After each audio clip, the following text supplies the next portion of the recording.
마켓 시그널 잡아보겠습니다. 토마토 투자클럽 김동현 전문가입니다. 전문가님 안녕하세요. 안녕하세요. 네, 지난 한 주 정말 변동성이 컸던 한 주였습니다. 그러면서도 그래도 정말 지수가 잘 하단을 지지해줬다는 게 참 안도스러운 상황인데요. 이제 3월 FMC 잘 건너가면 될까요? 네. 일단 4월 FMC 이제 각 시장의 무게감이 아주 많이 줄었다고 볼 수 있을 것 같습니다. 중요한 건 네. 네, 전문가님. 잠깐 마이크 테스트를 해보도록 하겠습니다.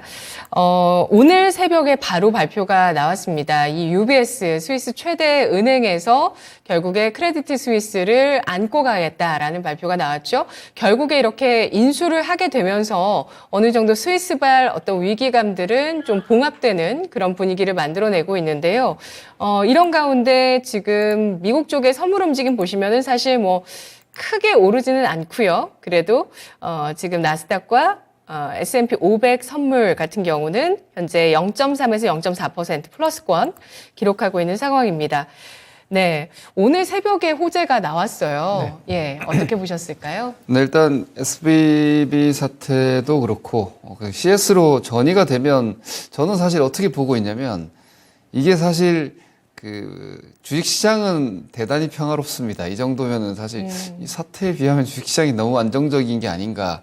물론 저는 주식 투자자 전문가이고 여러분들도 주식 투자자니까 주식을 보고 의사결정을 하시는 게 맞는데 사실 돌아가는 상황을 보면 주식 가지고 있어도 되나 싶은 정도의 공포감이 들 만큼 아주 너무나 굵직한 문제들이 다 제기가 되고 있는데 제가 기억하시겠지만 9월 말에 우리 이 시간에도 그랬고 제가 출연하고 있는 다른 명인복귀 시간에도 말씀드렸던 대마불사는 쉽게 깨지지 않는다. 이렇게 말씀드리면서 그 당시에 이제 제기됐던 게 유럽의 그 영국 국채 문제 그리고 미국 국채 문제가 같이 제기가 됐었죠. 이건 터트리고 갈 수 없는 문제다. 반드시 봉합할 수밖에 없다 이렇게 말씀드렸는데 지금도 사실 비슷합니다. 이게 근본을 타고 들어가면 사실 미국채의 문제거든요. 그리고 달러의 문제고. 그래서 저는 사실 하반기는 하반기 가보자라고 계속 말씀드렸던 이유가 결국은 실물로 경기 우려가 전이되면서 제일 최종적으로 다시 또 약간 시스템 얘기가 나오면서 완화 가면서 끝나지 않겠느냐. 그게 이번 긴축의 제일 최종적인 종점이 되지 않겠느냐 이렇게 봤는데 근데 미국 은행이 제일 앞에서 먼저 터져버린 거죠. 그래서 이건 무조건 틀어막아야 됩니다. 이걸 틀어막지 않으면 브레튼 우즈 체제부터 이어져 왔던 이 달러 패권이 흔들립니다. 더군다나 중국이 정말 복잡한 상황인데 중국이 위안화를 사우디와 페트로 위안을 만들기 위한 시도가 되고 있는 상황에서 네. 금융 시스템 안정을 기반하는 미국의 달러가 흔들려 버리고 미국채라는 글로벌 가장 큰 어떤 안전자산이 흔들리면 안 되죠. 그렇기 때문에 미국 안에서 생긴 이 SVB 문제는 저는 어떤 식으로든지 메꾸고 간다 이렇게 봤는데 이 유럽 쪽에서 터진 얘기가 다르죠. 그래서 이 크레딧 스위스 문제가 그래서 바로 지금 연준에서 뭐 잘했다, 뭐 다행이다 이렇게 얘기를 하는 게 이게 사실 크레딧 스위스가 파산하게 되면은 파생상품 문제로 번집니다. 크레딧 스위스는 파생상품 거래를 워낙 많이 하고 있기 때문에 그 거래 상대방 금융사들의 미국 수두룩한 은행들이 큰 은행들이 그 크레딧 스위스와 거래 상대방 파생 상품을 갖고 있을 테니까 그러면 금융위기 재현되는 거거든요. 그러니까 규모를 알 수 없는 파산 위험이 생기는 거니까. 근데 이거를 좌우간 UBS에서 이제 인수하기로 확정을 했고 그리고 스위스 중앙은행이 거기에다 자금을 지원한다고 했고 그리고 연준이 미국 은행에다가 액면가 그러니까 이건 사실 자본주의의 붕괴나 마찬가지인데 시장 가격을 채권이라는 자산을 시장 가격으로 프라이싱 되는 게 당연한 건데, 그러니까 미래 액면 가격에서 시장 가격은 그에 대한 할인율을 적용을 하는 것인데, 이 금리를 무시하고 액면 가격을 보증해가지고 돈을 지원해 주겠다라는 거니까, 이건 또 돈 찍는 거거든요. 연준이 무슨 돈으로 지금 지원을 합니까? 연준도 엄청나게 국채를 가지고 있는데. 그러니까 그들도 손실인데 우리가 지원해 줄게 결국 또 돈 찍는 겁니다. 다시 또 이징입니다. 이거는 어떻게 보면 아주 큰 범주로 보면은 완화로 다시 들어간 것이기 때문에 정말 재밌게 돌아가고 있는 상황인 것 같습니다. 재밌다고 표현하면 좀 이상하지만 사실 긴축으로 인해서 시작된 문제인데 이것이 다시 완화로 해결해야 될 수밖에 없는 상황. 그러니까 물가가 아니라 금융 안정을 위해서 다시 완화해야 되기 때문에 그 ECB가 50bp 인상을 했죠. 이건 자신감이에요. 할 수 있다. 그리고 우리는 여전히 준비되어 있다라고 했으니까 금융은 불안을 느끼면은 연쇄적으로 뱅크런이 생기니까 지금은 더 강한 카드를 써서 일단 안정하게 하고 복잡하게 들어가면은 그럼 그 돈은 어디서 나지? 뭐 이런 고민은 나중에 보자는 거죠. 뭐를 해줘도 어떡하지? 그것도 지금 중요하지 않다는 거죠. 그래서 지금은 은행 시스템이 무너지면 달러도 무너지고 모든 게 다 무너지니까 일단 이걸 틀어막고 가자. 다시 말해서 비관론자는 지금 극비관입니다. 거의 세상 망할 것 같은 상황이에요.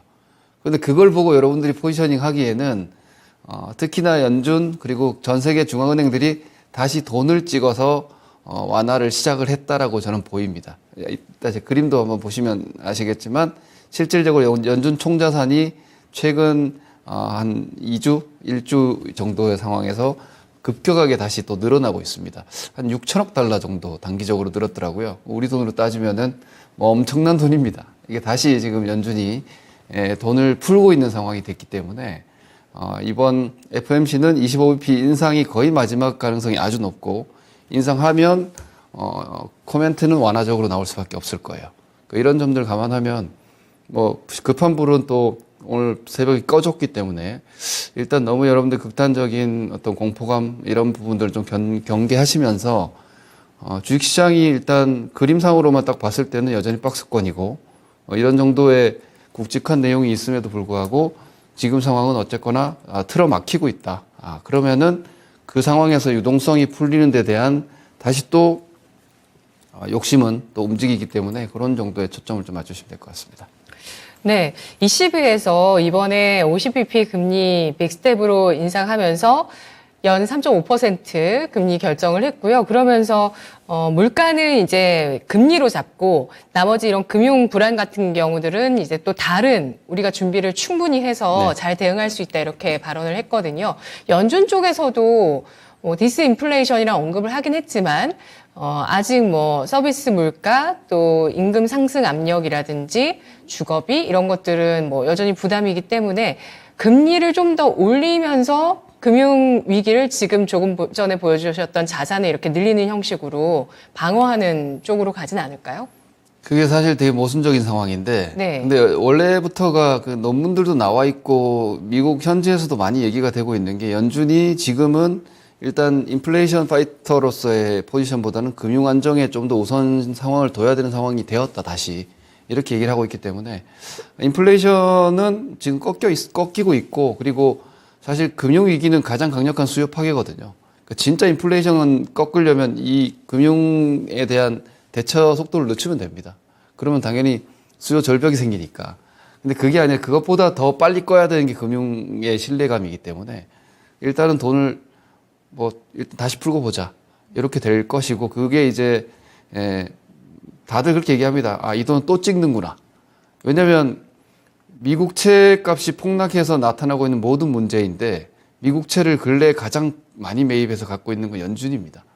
그러니까 사람들 아무도 그 얘기 안 하거든요. 근데 연준의, 미실현 손실 규모가 사실 가장 커요. 근데 그거 다 우리가 사줄게. 결국 돈 찍는 겁니다. 이것은 사실 대단히 지금 아이러니하게 돌아가고 있는데 이 상황이 다시 완화를 만들고 있습니다. 실질적인 완화가 지금 데이터로 잡히고 있기 때문에 이게 지금 긴축이 끝났고 완화가 시작된 게 아닌가. 그러면 주식시장에 상당히 많은 변화가 생길 수 있고 이 고비를 넘기면 뭐 나중에 또 다시 죽든 어쨌든 다시 또 파티가 될 수도 있는 상황이기 때문에 일단은 여러 가지 동향들을 보셔야 되겠지만 극단적인, 모르겠습니다. 이렇게 말씀드리고 또 다른 어떤 사태가 생길지는 모르겠지만, 지금 오픈된 상황들이 결국은 미국의 은행, 그리고 크레딧 스위스 정도에 국한하는 미국 외 은행의 문제였거든요. 그러니까 미국 안의 은행은 이미 지금 조치가 완료가 됐죠. 액면 보증해서 대출을 1년간 해주겠다. 이렇게 했기 때문에 그건 해결이 됐고, 크레딧 스위스도 결국은 UBS가 인수하는데 스위스 중앙은행이 지원하는 방식이니까 뭐 이런 정도라면은 일단 이 사태는 궁극적으로는 좀 잡히고 가는 게 아닌가. 그리고 의지가 각국 중앙은행들이 다 막아주겠다라는 의지를 보였다라는 점에서는 이 상황은 좀 진정이 되지 않을까 싶습니다. 그래서 지금 보시면은 금 가격이 올라가고 있는 것은 아무래도 이 금융 불안정 사태에 대한 화폐 자산에 대한 어떤 불확실성 내지는 우려감이 비트코인까지 같이 연결된 건데 저는 달러가 그렇게까지 무너질 걸로 보이지는 않습니다. 현재 상황으로 봐서는 달러만 무너지는 게 아니라 이 상황이면 통화자산, 화폐자산이 다 무너져야 되는데 그건 진짜 세상의 종말에 가까운 상황이 되는 거죠. 대공황을 넘어서는 상황이 되고 금융위기를 넘어서는 상황이 되는데 과연 지금의 상황이 그렇게 가는 게 확정적이냐? 그럼 주식 다 팔아야 됩니다.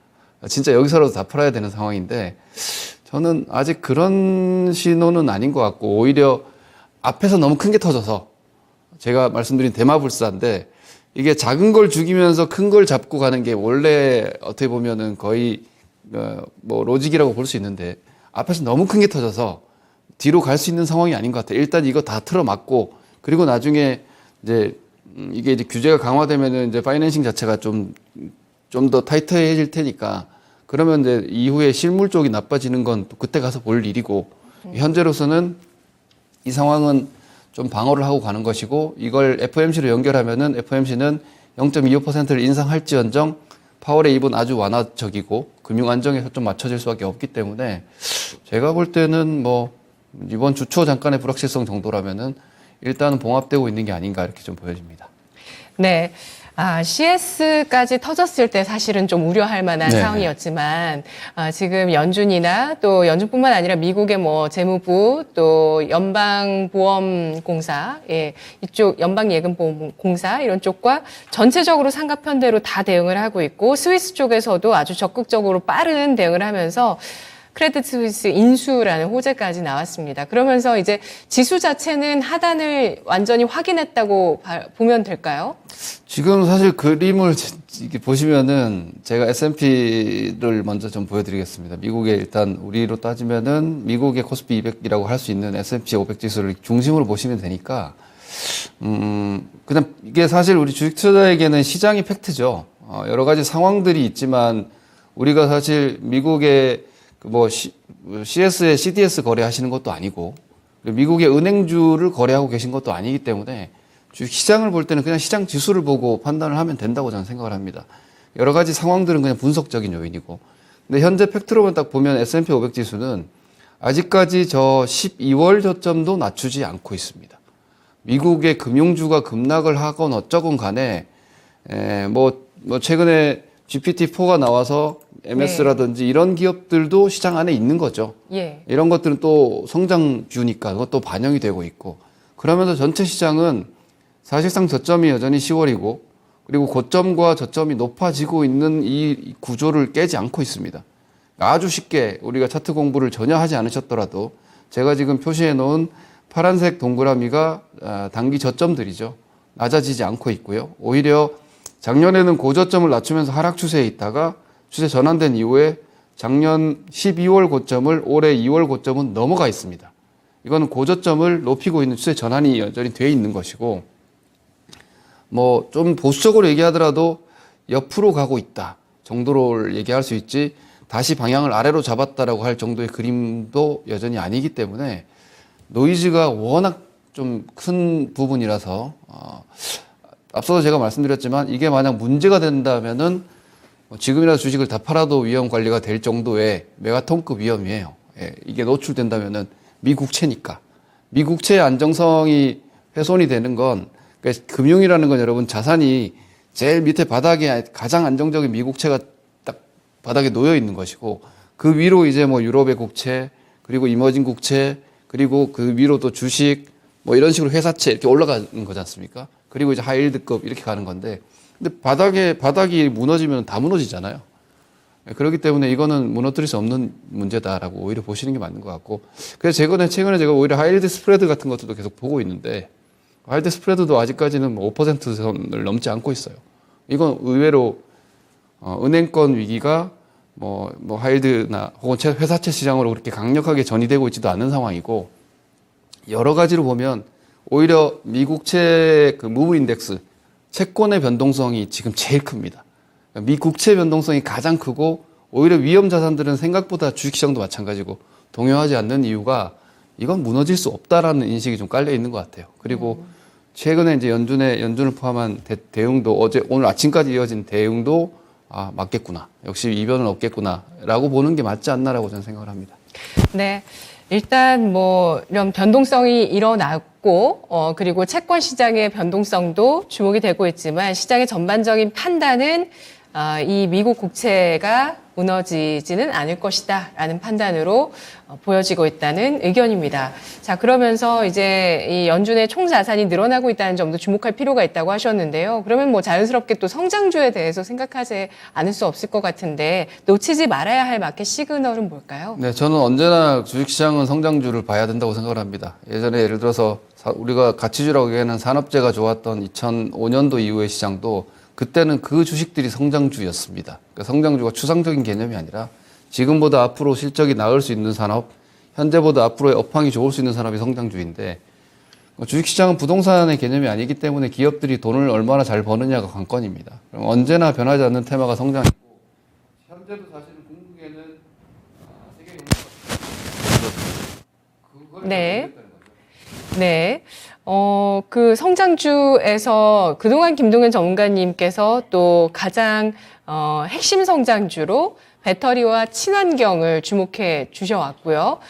근데 배터리 쪽은 또 지난주부터 이제 외국인의 좀 매도가 흘러나오게 되면서 일단은 뭐 쉬어가지 않겠냐 이런 의견들이 좀 많죠. 그래서 오늘 또 이 배터리에 대해서 어떤 의견 주실지 많이들 궁금하실 것 같고요. 여기에 또 에코프로 쪽에서 또 이슈가 나왔습니다. 그 임직원들이 에코프로 쪽에서 임직원들의 이런 내부 정보에 따른 주식 거래 의혹이 나오게 되면서 지난주에 일단 그 조사가 나왔거든요. 그러면서 조사는 일단 지난주에 마무리된 것으로 보여지는데 소식이 주말 사이에 나왔기 때문에 이런 부분들 오늘 장에 좀 영향을 줄 수밖에 없을 것 같습니다.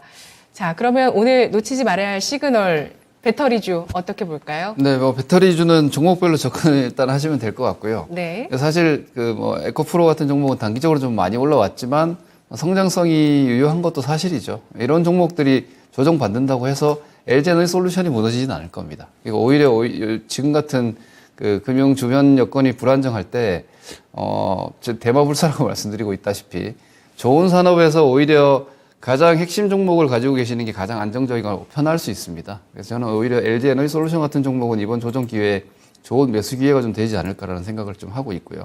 그리고 이게 이제 성장주의 대표주가 그 배터리 2차전지 기업에서의 대장주라면은 삼성전자는 사이클 주식이죠. 삼성전자는 지금은 성장보다는 사실 반도체 사이클, 경기 사이클이 중요한 종목인데 늘 말씀드리지만 삼성 반도체는 금융 완화 여부가 대단히 중요합니다. 글로벌 총 유동성이 IT 수요 증가율과 거의 일치하기 때문에 네. 오히려 금융 완화가 되게 되면 반도체 메모리에 대한 수요 기대감이 만들어지면서 바닥이 좀 더 확인될 수 있기 때문에 이렇게 좀 투트랙으로 가시면 될 것 같아요.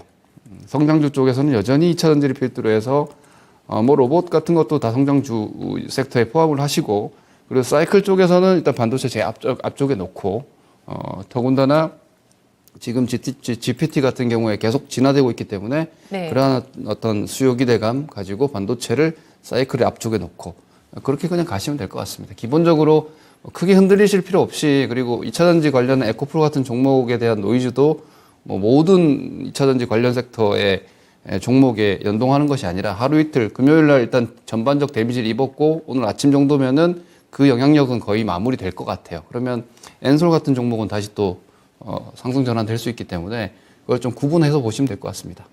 네, 알겠습니다. 오늘 김동현 전문가의 마켓 시그널 알아봤습니다. 김동현 전문가 내일 오후 4시에 또 유튜브 공개 방송 일정 있으신데요. 전문가님, 네. 어떤 주제 준비하셨나요? 네, 제 이 유튜브는 토마토 증권통이 아니라 제 김동현 TV라는 채널에서 진행을 하게 되는데 예. 변동성 구간에서 일단 매매 의사결정이 여러분들이 뭐 사고 싶은 종목도 기다리다 놓치고 팔아야 되는 종목도 두고 보다 놓치시는 경우들이 있는데 매매 타이밍을 좀 잡는 방법에 대해서 좀 의견을 좀 드리도록 하겠습니다. 알겠습니다. 변동성 구간의 매매 타이밍, 의사 결정의 기준 알아보실 수 있는 시간 내일 오후 4시 김동현 전문가의 공개 방송입니다. 유튜브 창에서 이토마토 김동현 TV 검색해 주시기 바랍니다. 고맙습니다. 네, 고맙습니다. 마켓 시그널 김동현 전문가였습니다.